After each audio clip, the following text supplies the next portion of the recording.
You ever notice how the biggest rule breakers, the people who spend their lives fighting the system, somehow end up running it?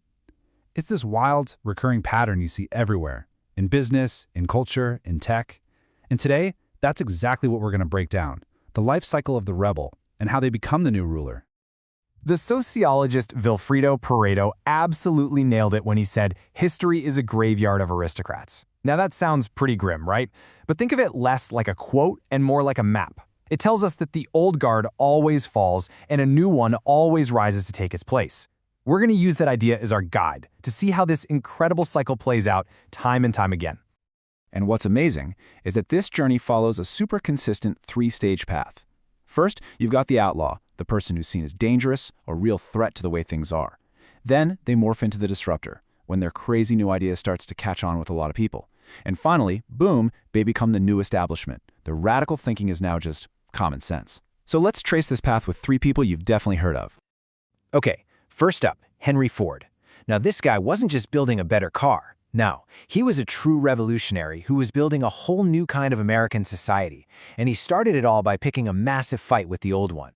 So the world Ford entered was completely controlled by these powerful bankers and craft elites. They liked things just the way they were. Slow, stable, and super profitable, because cars were basically luxury toys for the rich. But Ford, who saw himself as this common man mechanic, had a totally different idea.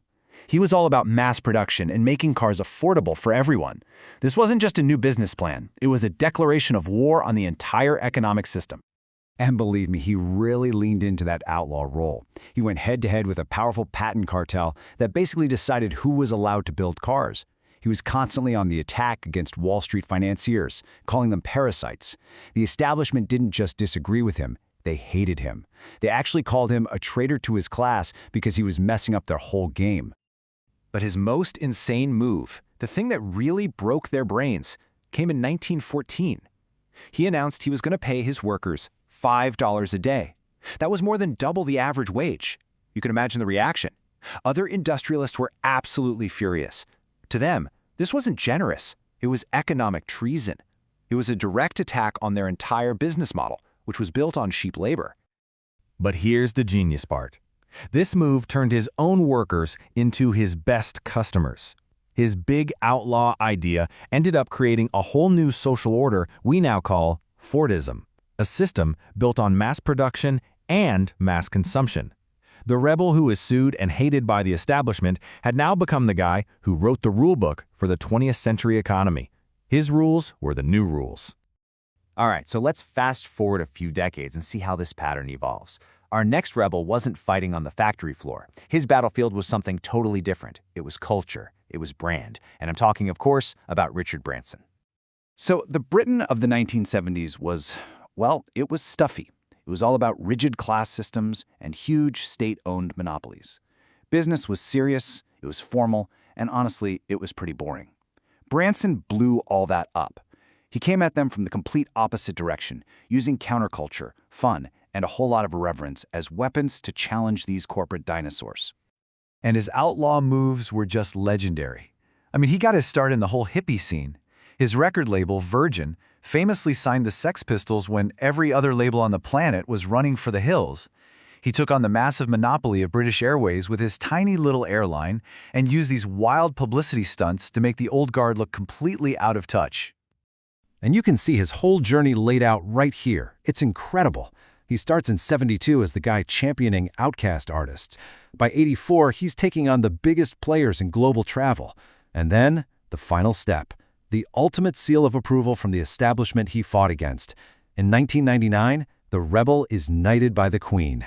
The outsider becomes Sir Richard, a celebrated pillar of the system. Which brings us right up to our time and to a figure who fits this pattern almost perfectly. He operates at this crazy intersection of technology, space, and media. Elon Musk. So today's establishment looks a little different, right? It's a world of legacy media, government bureaucracy, and all these complex regulations. And Musk positions himself against all of it.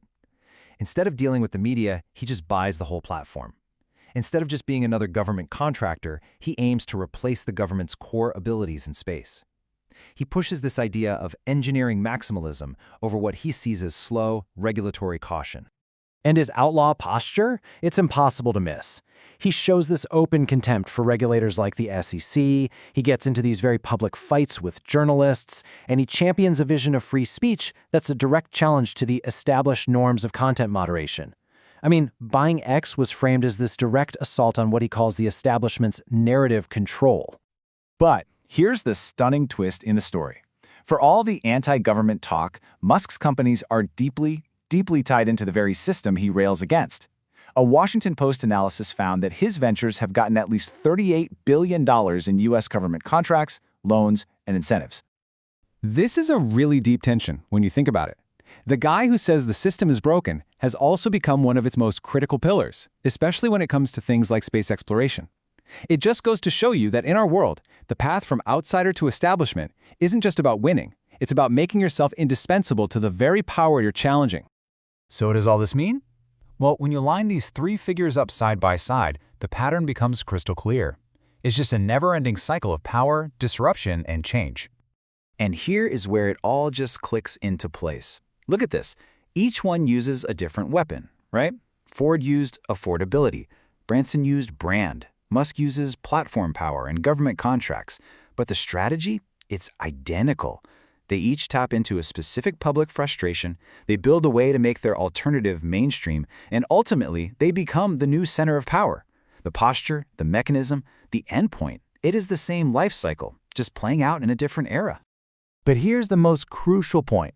What this really tells us is that these individuals aren't just causing the change, they're symptoms of it. They become these huge figures because they tap into a widespread feeling that the old way of doing things just isn't working anymore. They're symbols of a society that is already ready to shed its old skin and grow a new one. And that leaves us with one last big question to chew on. If history really is a graveyard of aristocrats, and if today's disruptors are basically destined to become tomorrow's establishment, it really makes you wonder, doesn't it? Who's the next outlaw, waiting in the wings, getting ready to challenge them?